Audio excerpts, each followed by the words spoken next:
के मन में। समझ में आई बात? नहीं समझ में? हमारी धारणा प्राणियों के प्रति ऐसी है, हमारे प्रति देवताओं की भी ऐसी ही धारणा। अरे क्या है, तो भोग तो हमारे यहाँ के हैं,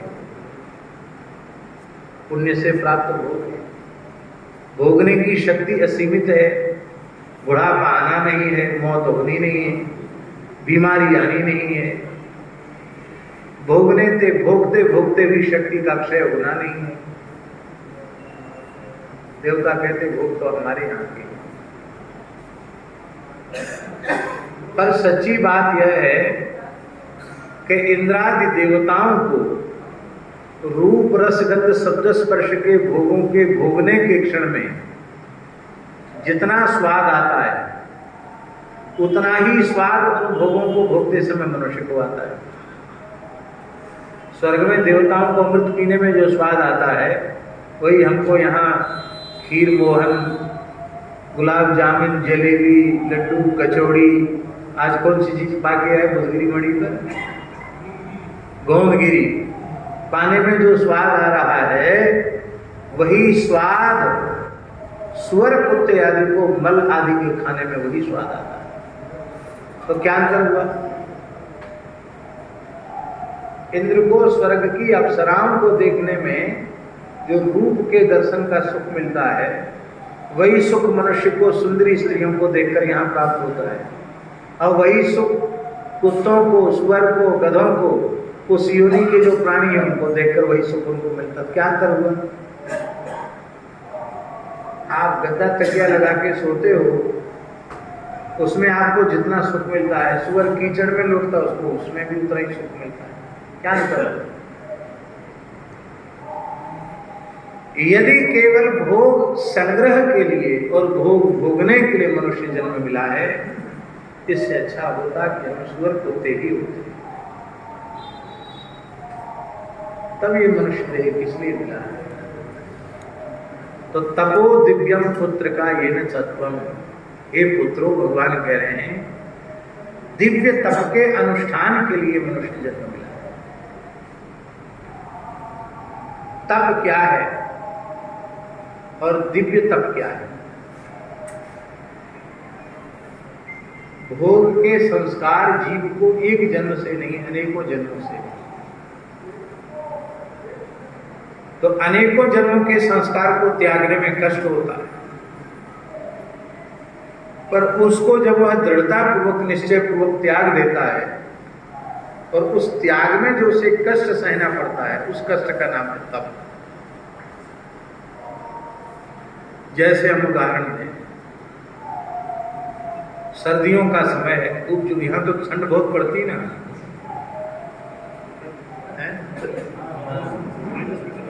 माइनस में चला जाता है यहाँ टेम्परेचर।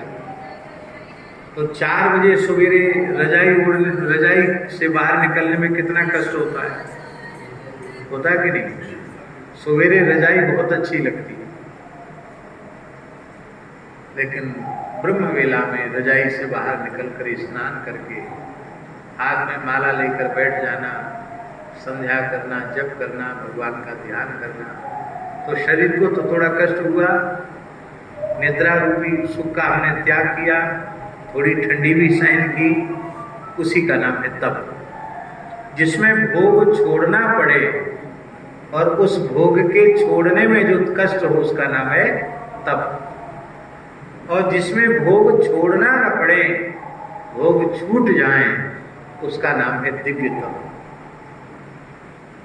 भोग जब कोई व्यक्ति छोड़ता है तो छोड़ने के बाद फिर पकड़ लेता है, लेकिन जब भोग छूट जाते हैं तो फिर उनकी ओर स्वप्न में भी वृत्ति जाती नहीं है।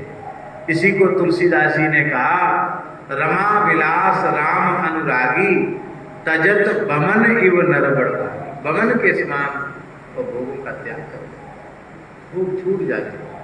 कैसे छूटेंगे भोग? जब श्री लक्ष्मीनाथ जी के चरणों में हमारा अनुराग हो जाएगा, प्रेम हो जाएगा, तो भोग छोड़ने नहीं पड़ेंगे, भोग ही हमको हाथ जोड़ के चले जाएगा। इसलिए मेरी विनम्र प्रार्थना है कि भगवान ने अपनी प्राप्ति के लिए हमें मनुष्य बनाया है, तो प्रत्येक बुद्धिमान मनुष्य का यह कर्तव्य है कि वह इस बारे में रोज सोचे कि भगवान की ओर हम कितने बढ़े, क्या हम कितना बढ़े अपने जीवन में, हमारी प्रवृत्ति भगवान की ओर कितनी हुई, हम कितने बढ़े भगवान की ओर, ये विचार करना चाहिए। यदि बिल्कुल भी नहीं बढ़े हैं, ज्यों के त्यों हैं, तो यह तो बड़े दुर्भाग्य की बात है।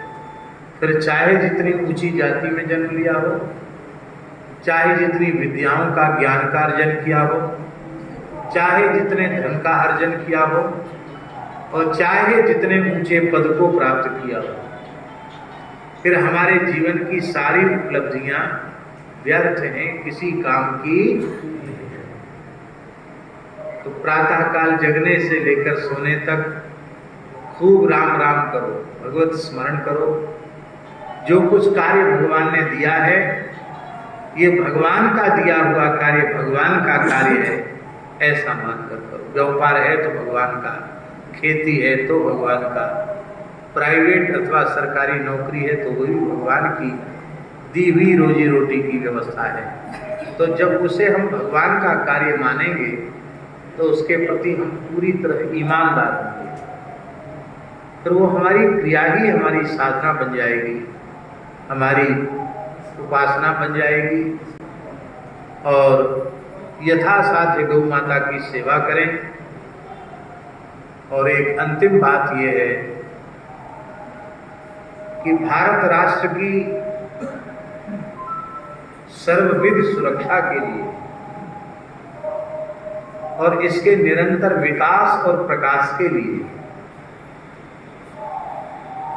संपूर्ण विश्व की मानव जाति के परम कल्याण के लिए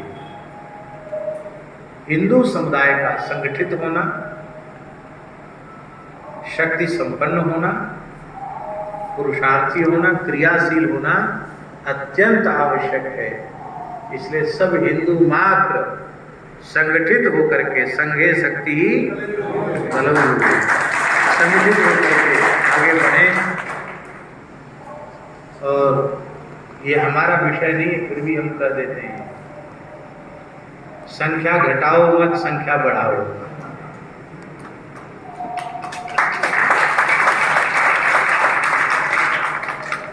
जिस तरह से दूसरी विचारधारा के लोगों की संख्या बढ़ती चली जा रही है, ये देश के लिए अच्छी चीज नहीं है।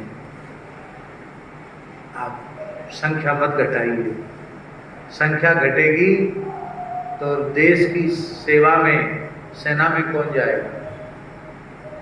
संख्या घटेगी तो घर द्वार छोड़ के साधु कौन होगा? होगा कोई साधु? अब साधुओं की फैक्ट्री भी बंद हो रही है। बोलो ना जी, ठीक कह रहे हैं कि नहीं? साधुओं की फैक्ट्री जानते हो? आप सब साधुओं की फैक्ट्री हो। न तो साधु आसमान से बरसते हैं, न धरती से फोड़ के फसल के रूप में पैदा होते हैं। ये किसी गृहस्थ से ही चल के आते हैं।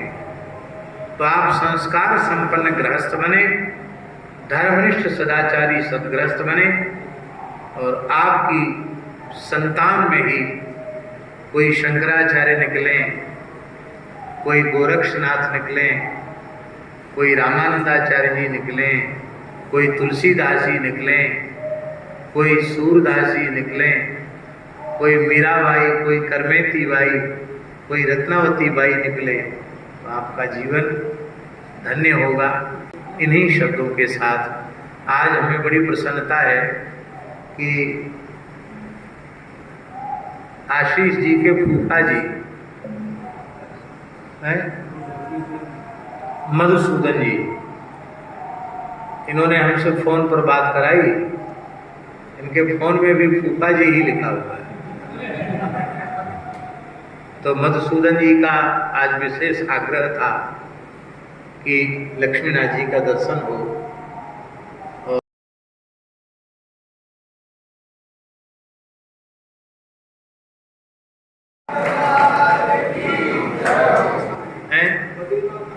जी जी, बहुत अच्छी बात है। और आप सब फतेहपुर वासियों का रेवासा धाम में निमंत्रण है। आप सब आइए, जानकी नाथ जी का दर्शन कीजिए और खूब संगठित रहिए और खूब आगे बढ़िए। नारायण नारायण।